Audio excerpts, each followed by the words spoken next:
Howdy-ho, Andrew, aka Kelpier, aka Shadowson. Welcome to the Onion Buns, and welcome to Tales of Neverwinter Nights, my ongoing readings of roleplay from Neverwinter Nights. So we're going to keep going down with Draftkin. Today we're going to be doing the Assassin parts 1 and 2. As I've said before, Draftkin was the house assassin for Dialantha, the house Maverlin ran. And these are his stories. The Assassin, part 1. By Draftkin. During the weekly assembly, Draftkin waited as Alharis Maverlin continued her lecture. His mind raced over all that occurred on this night. He wished only to serve his matron and the Dark Queen Loth as best he could, and now he saw the chance to serve both in a better way. As the assembly concluded and the members slowly left the room, Draftkin slipped out into the shadows with an evil gleam in his eyes. Heading towards the surface, he soon found himself on the outskirts of Neverwinter. Using the shadows and darkness of night to hide his passage, he passed many people, some within mere feet of him, but none noticed the silent figure as he stalked the streets. His target was more important than all of these peasants unworthy of sacrifice to Loth. From within the trees, Draftkin spotted the building he knew his prey spent most of his time. Taking out his blades, he checked them all for the keen edge, their black surface giving no shine from the ray of the moonlight. With a grim smile, he slipped the deadly weapons back into their hidden spots and moved closer to the building. Quickly peeking into the window, he noticed movement inside. As his eyes roved over those inside, he spotted his target walking up the stairs. Moving around to the back of the inn, he smiled to himself as he found one back window partly open. Concentrating, he began to levitate to the window. Carefully widening the opening, he slipped into the darkness of the long hall. Moving from door to door, he listened for the sound of movement from within the rooms. At the door of one of the darkened rooms, Draftkin heard the sound of heavy armor clanking.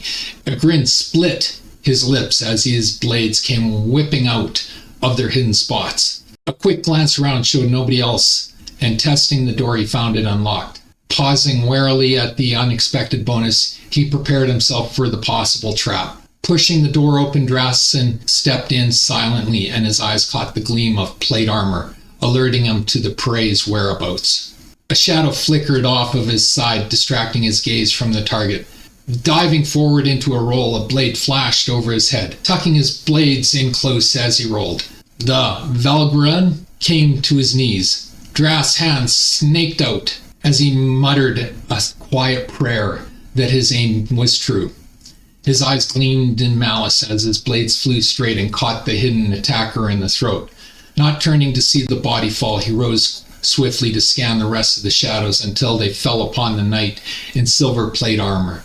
"Then you rogue, guardian of light, I've come for your soul," Draft whispered with menace. The Assassin, Part 2, by Draftkin.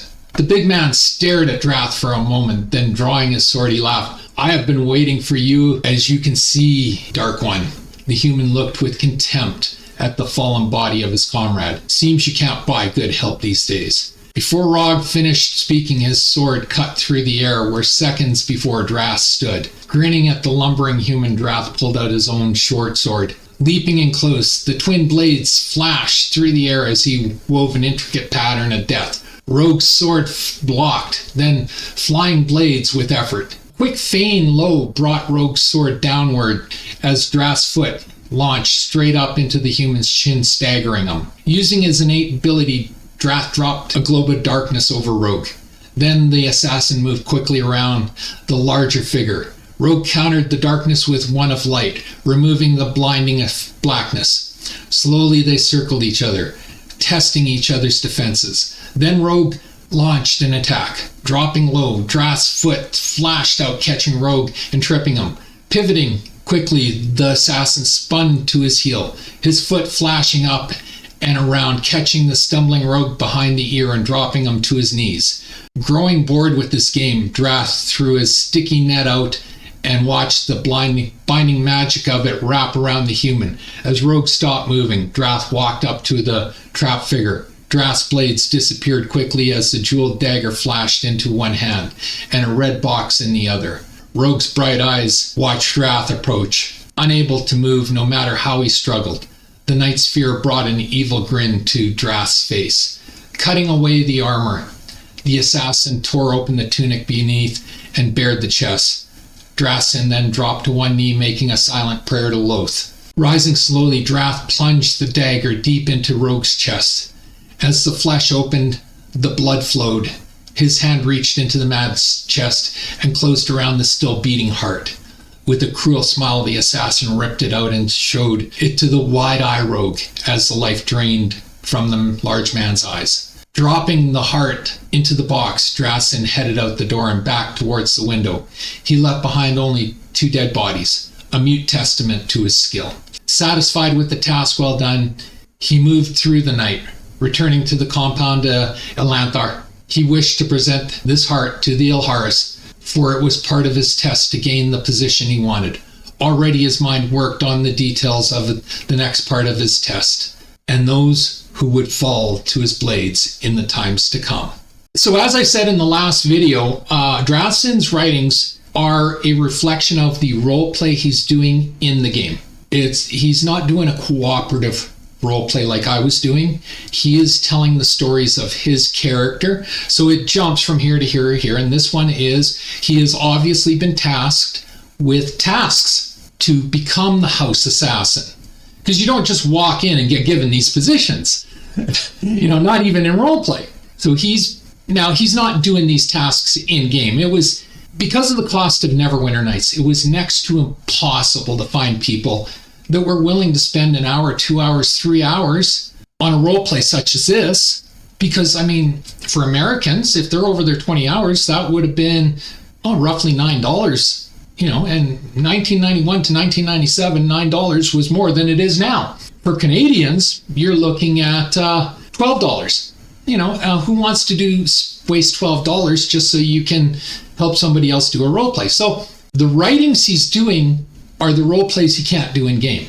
And, that makes perfect sense. The other one I wanted to mention on is in this writing, he talks about ripping the heart out of the chest. Well, that was commonplace in Neverwinter Nights on AOL for Drow. When we, in PvP, player versus player, when we defeated an opponent, because it was turn-based, so it wasn't like nowadays where it's, action, action, action. You would do your turn, and even if you got the killing blow and the other player died, then you're looking at 6-8 minutes of nothingness watching other players do their turn. So during that 6 to 8 minutes, we would do a role play in PvP where we would type it out that we walked up and we would rip the beating hearts out of our opponents as a sacrifice to our spider god Loth. It was all part of the role play. It was enhance the environment. And so he would, in his story, he was reflecting that role play. Anyway, that's my video for today. If you enjoyed this video, leave a like, a subscribe, and a share. I'm trying to grow my channel, and a like, a subscribe, and a share does me wonders, and I do appreciate it. Takes 1 second to subscribe, costs you absolutely nothing, helps me immensely. Just hit the subscribe button on the bottom of the screen. If you're watching this on Rumble, please follow my channel. Always feel free to leave a comment. As I said before, if you have any role play of your own that you wish to share, please come in and share it, whether you put it into the comment section, send me a private message on YouTube. If you're friends with me on Facebook, you can send me a private message on Facebook, but send me your material. Please share your material and I will make videos and I will give you full credit for it. Also, leaving a comment really does help me on the YouTube algorithm and getting more eyes on my videos. And as always, pew pew pew and shit. Thanks for watching. Have a great day. Bye.